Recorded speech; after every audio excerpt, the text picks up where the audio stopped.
एक दिन कचहरी में एक अजीब सा मुकदमा आया था जिसका फैसला सुनने के लिए इतने लोग आए थे कि कचहरी पूरी खचाखच भरी थी। जितने लोग थे उतनी बातें। कोई कह रहा था उसे ऐसा नहीं करना चाहिए था, जान बहुत कीमती होती है भाई, परेशानियां तो आती जाती रहती हैं, जिंदगी गई तो दोबारा नहीं मिलती। इस तरह सभी अपना तर्क दे रहे थे, सभी अपना अपना कयास लगा रहे थे। आत्महत्या की कोशिश करने वाले नवयुवक को कटघरे में लाया गया। लड़का देखने में तो पढ़ा लिखा लग रहा था और हरकतें अजीब तरीके से कर रहा था।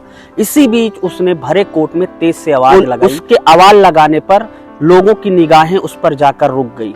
वो देखकर चुपचाप मुस्कुराया और शांत कटघरे में खड़ा रहा। तभी जज साहब आए और सब खड़े हो गए। कार्यवाही शुरू की गई। सरकारी वकील ने अपनी दलीलें पेश करनी शुरू की। आत्महत्या की कोशिश शहर के बाहर बहने वाले नदी में की गई थी, पर वहां लोगों का आना जाना लगा रहता था, इस कारण उसकी जान बच गई। पर जब जान बच गई उस वक्त उसे होश नहीं था। पुलिस को बुलाया गया तो पुलिस कर्मचारी उसे सरकारी अस्पताल ले गए। वहां जब पूछा गया तो पता चला कि उसने जिंदगी से मुक्ति पाने के लिए आत्महत्या की कोशिश की थी। इसके पीछे और किसी का कोई हाथ नहीं था। बहुत जोर देने पर भी उसने कुछ भी नहीं बताया कि आखिर में उसने आत्महत्या किन्हीं कारणोंवश की।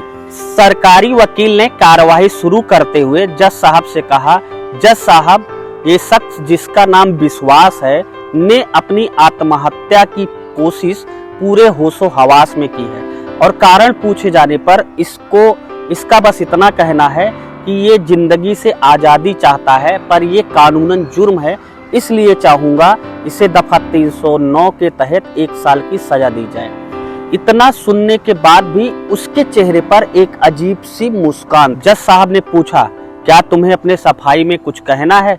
उसने मुस्कुराते हुए अपना सर ना में हिलाया। बस फिर क्या बाकी था।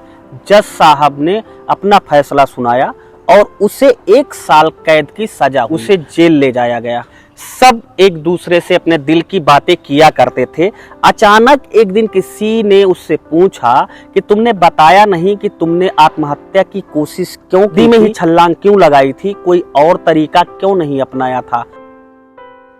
वो बोला, मैं और किसी तरीके से शायद मैं बच नहीं पाता। उसने पूछा, क्या मतलब?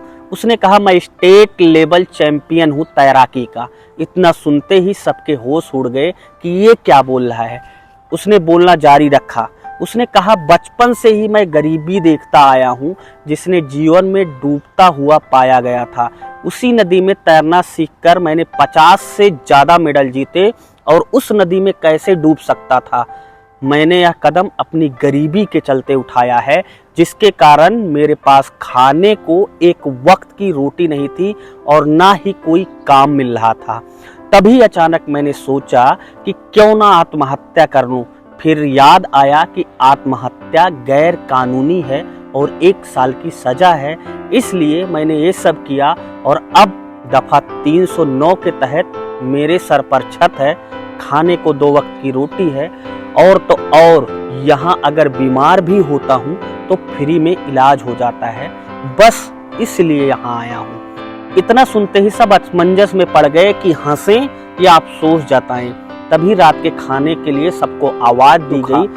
अपनी अपनी थाली उठाकर खाने के लिए चल पड़े। इस वीडियो को बनाने का मकसद ये था कि देश के लिए विश्वास जैसे बहुत से खिलाड़ियों ने मेडल जीते हैं, लेकिन बहुत से ऐसे भी खिलाड़ी हैं जो गरीबी में जी रहे हैं। ऐसे खिलाड़ियों के लिए सरकार को पेंशन देनी चाहिए थी, जो देश के लिए खेलते हैं, मेडल जीतते हैं, और हम आम नागरिकों को भी सहयोग करना चाहिए।